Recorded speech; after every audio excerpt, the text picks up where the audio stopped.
సిరుల దొసగి సుఖ శాంతులు కూర్చును షిరిడి సాయి కథ మధుర మధుర మహిమాన్విత బోధ సాయి ప్రేమ సుధా సిరుల దొసగి సుఖ శాంతులు కూర్చును షిరిడి సాయి కథ మధుర మధుర మహిమాన్విత బోధ సాయి ప్రేమ సుధా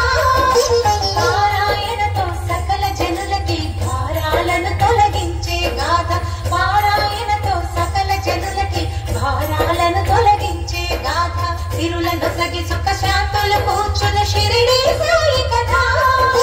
మధుర మధుర మహిమాన్విత బోధ సాయి ప్రేమ సుధా